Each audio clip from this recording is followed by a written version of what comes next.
and that lets you save. Look here. True Form Life. Green look on it. Welcome to Exploring Mind and Body with Drew Tadia. Drew is an expert in nutrition, fitness, lifestyle, and more. And he wants to help you live a healthier, longer, and more active life. Now here's your host, Drew Tadia. All right, welcome back to another edition of nationally syndicated Exploring Mind and Body. Thank you so much for tuning in. Thank you for checking out the show and being here week after week, whether you're listening on terrestrial radio across the country or around the world on a podcast. We certainly wouldn't be here without you.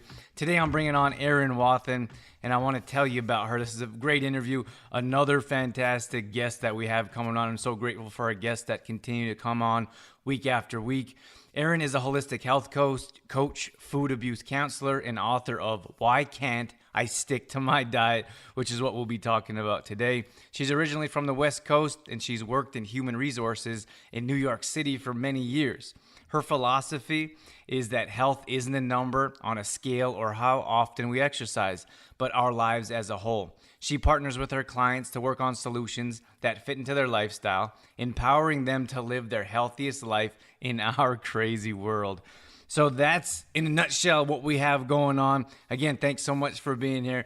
Another great guest we have coming up here. Erin has so many tips and tricks and suggestions to help you learn to live a healthy lifestyle. So sit back and enjoy. We got all that coming up on...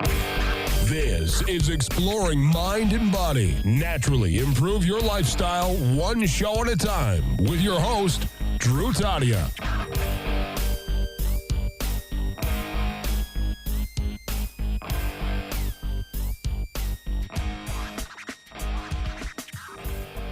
All right, welcome to another edition of Exploring Mind and Body. You heard all about Erin in the introduction, so without further ado, welcome to the show, Erin.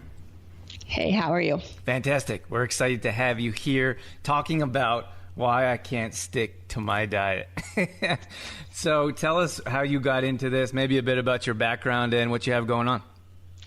A little bit about me. I was one of those women who was always fighting with their weight. I wasn't super overweight, by the BMI charts or anything, but I always had this constant struggle to lose 15 or so pounds.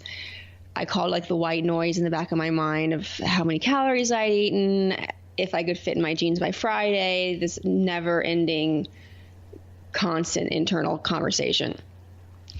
And it wasn't until I realized it was what I was eating that was the problem. I was a Group X instructor, and I taught yoga and spinning and Pilates and was working out forever.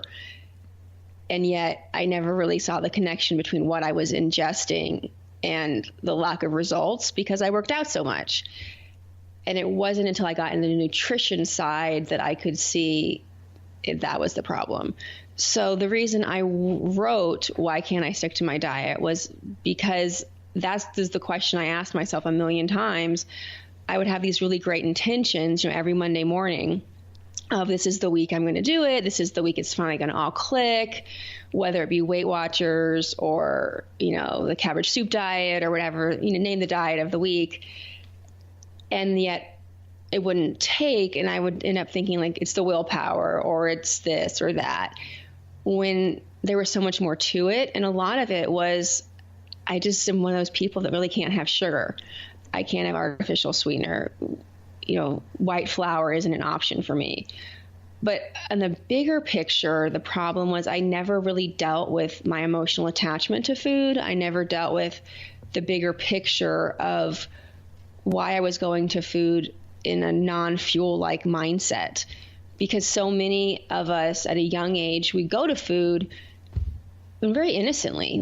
We're sad or we're happy and someone's like, here, have a cookie. Here, have a piece of cake. Here, have something, right? And the next thing we know, there's this connection built in our brain of emotion, food, emotion, food. And through years and years, this wear pattern is established where when we have a feeling we don't want to deal with, we go to food. And then through many years that become decades, this becomes a way of life. So when I look back at all the failed diets, which now I don't, think of as a bad thing, I think of them as a case study and what not to do. it was all cosmetic, what I had been doing before, just cosmetic changes, right? I was counting points, I was cutting this macro or upping that macro. I wasn't actually doing any of the work internally about, okay, if I'm upset about my mother, for example, why does that mean I eat a bag of cookies? Or why does that mean my diet is thrown out? Because that was the real reason I couldn't stick to my diet. And did you find out why? Because when I was a kid, I ended up, food equaled, a distraction. And I had to work on that, breaking that connection. That was the real work. But a lot of people don't want to do that, which is why they count points. So that's easier. Yeah, I love what you're saying here. We're in the same mindset of I don't think it's beneficial to, if we design a meal plan, people always want to know how many calories am I eating a day. And I don't know. I'm not going to sit and count, and you should neither. Or if we post a meal or a meal online, people say, well, how many calories or how many carbs in there? And then I say, I don't know. Stop counting, so I think that we're right on the same page here, but why do you think that's easier? You said that it's easier to, well, I guess so you're saying it's easier to count instead of find that deep emotion that's causing that? Yeah. Think about it like for this example. So it's easier for your client to say, well, how many calories am I eating? And to kind of get in your grill, so to speak, about the macros versus why do I need to lose 20 pounds? What in my life is not working that got me to a place where I need to lose 20 pounds? And some people will tell you things kind of, almost like a cliche where I didn't put myself first. Right. Okay, let's dig deeper. What's really going on? And after a couple of minutes, they'll end up telling you, my mother's in the hospital. I hate my job. My marriage isn't great. I turn to food. Okay, that I can work with. That's honesty. But if all we're going to talk about is how many calories I can eat, you're almost doomed to be in the same exact position a year from now. Yeah. Which is why so many people are. Even like very silly, like practical things that I've gotten my clients to do, like just pause in the middle of a meal and see if you still like what you're eating. I'd be like, oh my gosh, I never thought about doing that before. I'm like, that doesn't involve counting. It doesn't involve a scale. It doesn't involve any tools I'm trying to get you to buy. But just checking in with yourself to see how you're feeling about something, no matter what it is, and this happens to be food, can actually impact your health. So just getting that connection to a lot of adults who are just completely detached, like their mind-body connection could not be farther apart. They don't see it. I've actually talked to people who are very overweight who honestly can tell me that they never thought there was a connection between what they ate and their health, when actually they were drowning their sorrows in gallons of Coke. Yeah, that's so interesting. I wonder that. I've never really asked that question, but you wonder, like, when someone has a cheeseburger or you're going down the aisle and you see someone that doesn't look very healthy and their whole grocery cart is filled with unhealthy items, and I wonder, like, did they know, or is it, I don't know if they know or if it's a control issue or what the main issue is there, but you can see a direct correlation there with an unhealthy cart and an unhealthy individual. It's, it's not rocket science. No, it's really not. I'm also a food addiction counselor, so I spend a lot of time studying the psychology behind it all. And there's many types of food addicts. Like, there's the sugar people, then there's the volume, and not everyone that's overweight is a food addict, by the way. There's many types and many flavors, that kind of thing. But there is a huge disconnect a lot of people have to almost buy into in order to keep putting their cart full of those things. You know what I've found from those that we work with is that it's the opposite. It's the ones that don't eat, like that have the biggest issues. Like, you eat maybe a late lunch or a late breakfast, or you have lunch and then you have a dinner, and that's it. And I'm like, how could you eat to increase your metabolism? How could you eat for energy? How could you eat to nutritionize your body when you have 1 or 2 meals a day? It just doesn't work. And then what's really scary is then they'll tell you, I'm doing intermittent fasting. Right. Yeah, that's it. Like, I'm doing I'm doing ketosis. You're like, actually, that's not how that works. And no. Yeah, very, very interesting, because what you said earlier, like, whatever the latest fad is like, that's why I'm doing it. That's the reason, right? I'm like, no, you skipping breakfast had nothing to do with intermittent fasting. Right. So, yeah. So when it comes to those deep emotions, how do you get your clients to address them? Those are got to be the most challenging, to be like, let's sit down and dig deep. How do you get to that level with them? Well, first of all, what I usually start with is we just get rid of the food, because the food has to go first. And then I'll always have them write, like, some people do bullet points, some people write an essay of like, what's your story? Like, how did you get here? Like, what's your history with your weight and your food? And then I'll have them write, like, where do you want to be in a year from now? And not just a number, like, how do you want to feel? What does you a year from now look like? What is your day like? How's your relationship with your partner? To get them to think about how much their weight currently impacts their relationships. Because so many of us don't realize how we feel about ourselves impacts how we treat others and how we let others treat ourselves. But when you say to someone when they're first starting, hey, you're putting up with a lot of crap from people because you're overweight and you don't realize it, they aren't ready for it. So, but when you have them visualize, okay, a year from now when you've dropped, 30 pounds, how are you at work? How are you at church? How are you in your community? That kind of gets the wheels turning. And then, 4 months in, when they say, hey, I noticed this problem at work and I finally feel like I could talk to my boss about it. Oh, really? How did that go? It was very well received and now we're making a big change. Then they see the connection. But as far as getting them prepped for that, there's usually a time 4 to 6 weeks into it where there's some sort of a crisis, right? Not a huge crisis, not a medical crisis, but a life thing, right? They get in a fight with their partner, their boss isn't thrilled with them at work, you name it. And by then there's enough trust and rapport between the two of us where they know to come to me and we'll work it through it. We'll talk about it. Ideally I'm available, like live, I'm available, but sometimes, I'm not. But before then, we'll have enough of a framework of when you are upset, what things can you do besides eat? You can, journal. You can get one of those coloring books for grown-ups. I don't really care what you do. You can knit. You can work out. You can call a friend. I mean, there's hundreds, if not thousands of things you can do besides go to food, because we know where food goes. We know what that habit has gotten us, and it's gotten us nowhere.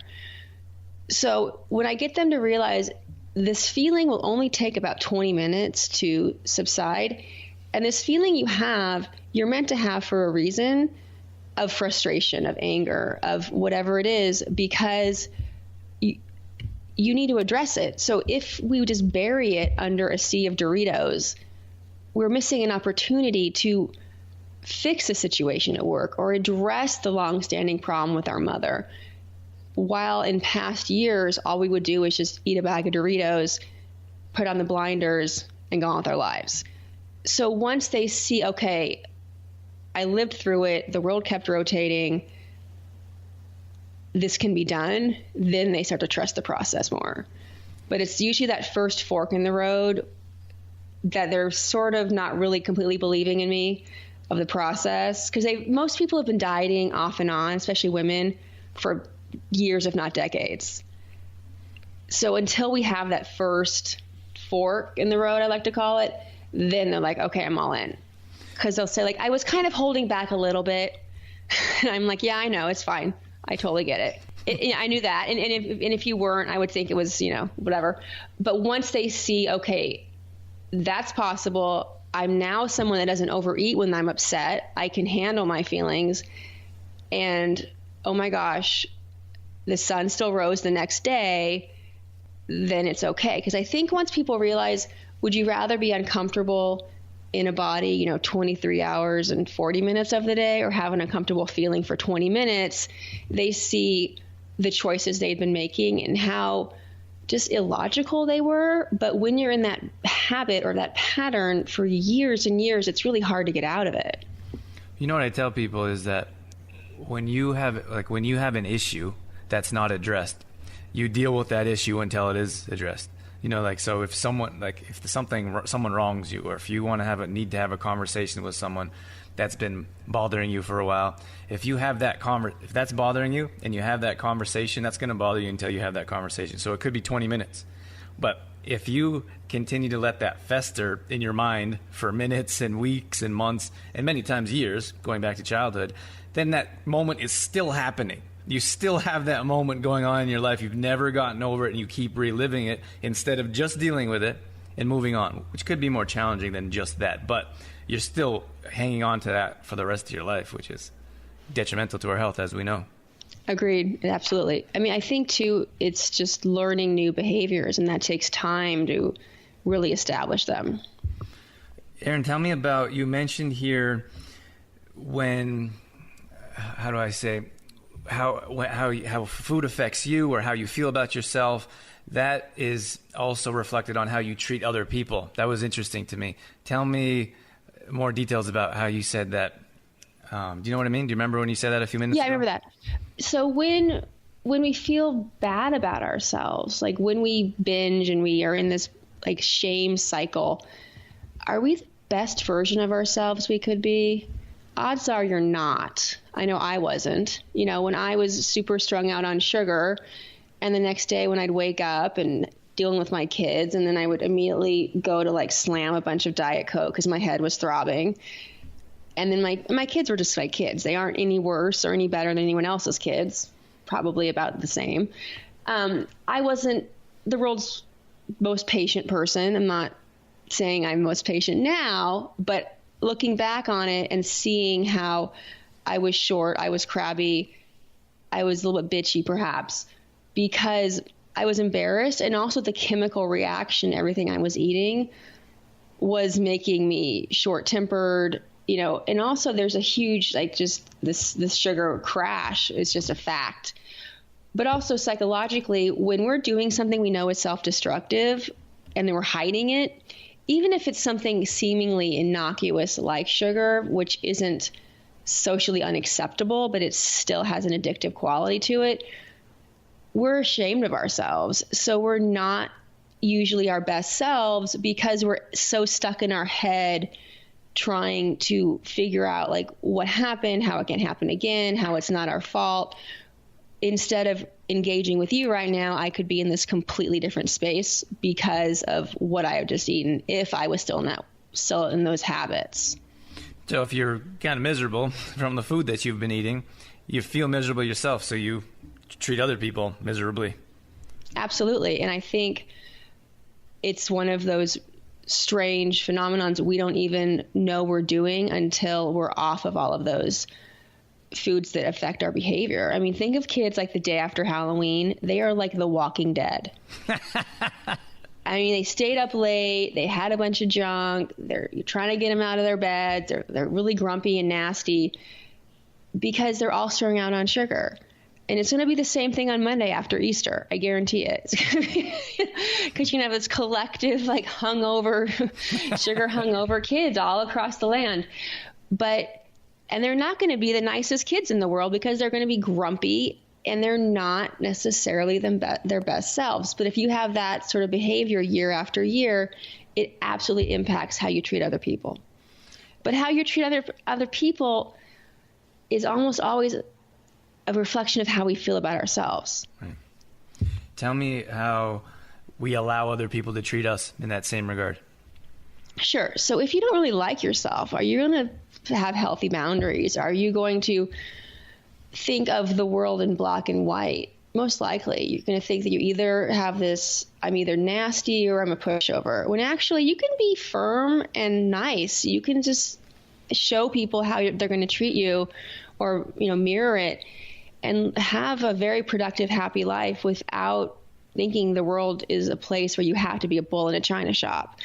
You can be, you know, productive and effective and efficient and all these other good words without having to live in this place that's totally binary. Because I used to think, well, I'm either a pushover or I'm the B word, right? Because that's what we're always afraid of as women. Well, actually, no, you can be assertive and you can say your point and not have it be a negative thing. Right. But we typically when we're in this bad place mentally, we can't go there because we're so trapped in our own dramas in our head. So that's common for women in general, or women unhealthy, people unhealthy? That I suppose I've never heard that we feel if we share our opinion, we're miserable, or either that, if we don't share our opinion, people just walk all over us. I think it's pretty common for most people that are miserable in general, but I mean, I think women have an extra layer of social pressure. I mean, since you asked, I think we have just the conditioning of always being nice, or if you're not nice, you're the antithesis of nice, and it's this binary thing. When there is a place in the middle you can be, but when you're strung out on food you don't like, or not, you don't like yourself because of your own behaviors, you see things even more extremely. So when someone comes to you and they say, why can't I stick to my diet? I know we've talked about emotions here and patterns, maybe even conditioning responses. When someone comes to you with a mindset of, I can't stick to my diet, I'm not able to see results, what's the first thing that you see besides, as we went over, sitting down and maybe journaling and talking about some of those emotions? What's the first commonality I see if they not seeing results? Yeah, let's start there. I'd want to see their food, quite frankly. And do you think it's more, earlier I said that I feel like most of the people that I see or deal with don't eat enough. Do you think that a lot of people come to you that overeat? I think their food, I think they're going to lie, quite frankly. I mean, they're going to say, I don't eat anything, or all I eat is, honestly, it's sort of like, I want to say, what are you eating? And even if they say they're eating perfectly, I just want to see how they say it. It's sort of a litmus test.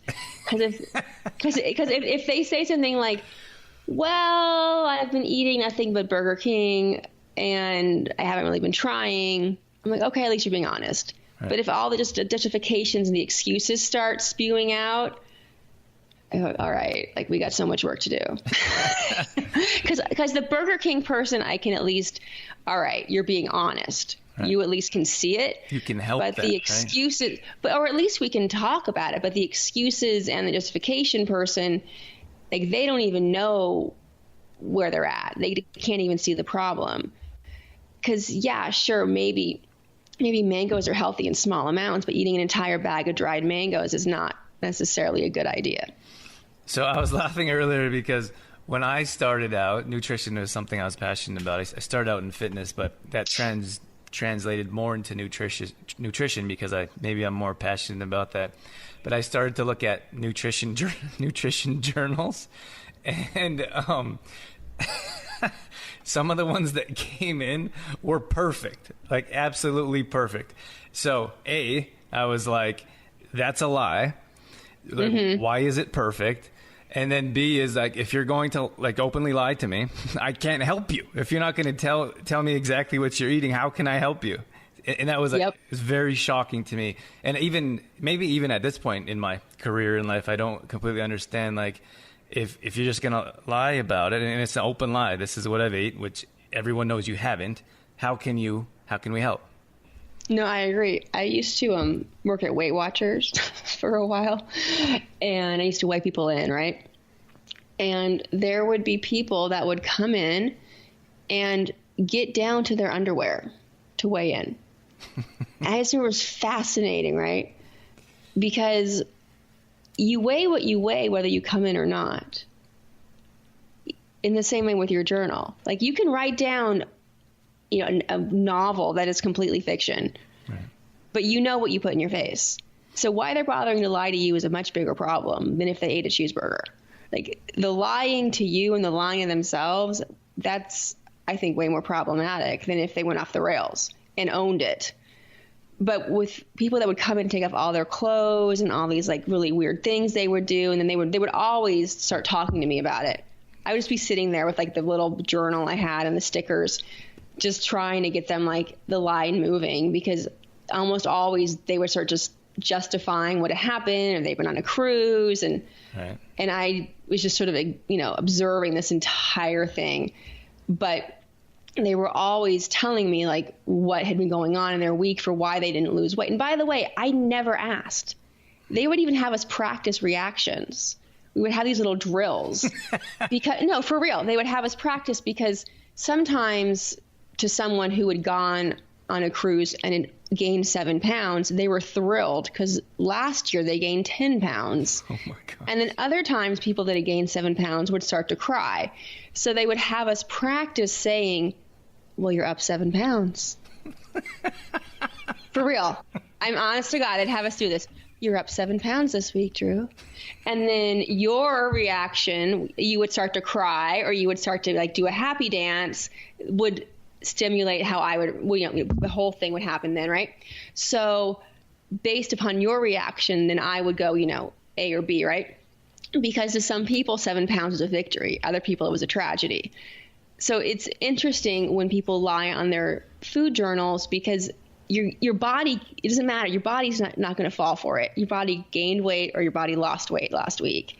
Right. So lying to your food journal and sending you a load of bull is not helping anyone. It just isn't. But I know those people that are like, I did everything right. I'm like, and yet nothing's happening. Yeah. And I think it's like I did everything right and it's still not changing. So what can I do? Like, well, you can actually do things right. But I think that's hilarious. So they actually taught you how to react. So were they like, raise your eyebrows and open your eyes? No, they would say, well, say it in a neutral tone. And then, you know, the first couple times my tone wasn't neutral enough. And then I would have to do it again. And then because sometimes women would start bursting out crying if they'd been trying and only were down like half a pound. And then other women were thrilled that they were down half a pound because they, you know, ate a whole cake the night before. I mean, it was crazy. I don't advocate for that company anymore. But when I look back on it now that I'm so far away from it and on this side of it, those sort of things crack me up because having us practice saying things that were just facts. Like you being up 7 pounds is a fact. How you react to it is a choice. Mm-hmm. So Erin, tell me about your book and your website. I know you have a lot of things going on here. Tell us for our listeners that want more details about what you have going on. I'd like to know what that is. Sure. My book will be in bookstores in November. Why can't I stick to my diet? It's actually on Amazon right now if you don't want to wait. So that's also an option. It's available on Kindle. I have a coaching business. All my stuff is on my website, ewwellnesssolutions.com. I have some workouts there. I do a daily blog. I do a video every day. You know, everything from nutrition to how to deal with relatives making you crazy over the holidays, because so much of it impacts how we deal with ourselves, how we deal with others, wellness, you know, it all is one big issue as far as I'm concerned. So sometimes the topics will seem kind of like, what does it have to do with, you know, mindful eating? Well, actually, it all kind of has to deal with how we view ourselves and others. So there's a whole like library of videos up there. So whatever you need. So just head over to your website and we'll be able to connect. I'm sure you have your Amazon link on there and more details about your book launch coming out in stores. Absolutely. Okay, fantastic. We'll link those in the show notes. Erin, it was a blast. So much fun. Thank you so much for coming on and sharing with us. Thank you so much. All right. Thank you so much for tuning in. Thank you for sticking around till the end. And thanks to Erin for joining us on this edition of Exploring Mind and Body. As always, we so much appreciate you sticking around till the end. If you want more details as to what we have going on, head over to trueformlife.com. This is where we put together more information and details about meal planning, recipes, grocery shopping lists, at-home workouts. This is mostly put together in our monthly membership program where we offer exclusively for Exploring Mind and Body listeners the first month for only $1. We want to bring you in, show you what it's like to be a part of our amazing online community and work together to help you reach your goals. Again, trueformlife.com. All these past shows are going up on exploringmindandbody.com. So if you ever miss a show, you can always go back and listen there. And we also have a free app that you can download on any Apple device. So I'm going to leave you with that. Once again, thank you so much for being here. That's it. That's all I got. I'm out of here. As always, I'm your host, Drew Tadia, in health and fitness for a better world. Thanks for listening. You've been listening to Exploring Mind and Body with Trueform Life's Drew Tadia, fitness expert. To find out more about the show, Drew Tadia, or to listen to past shows, visit exploringmindandbody.com.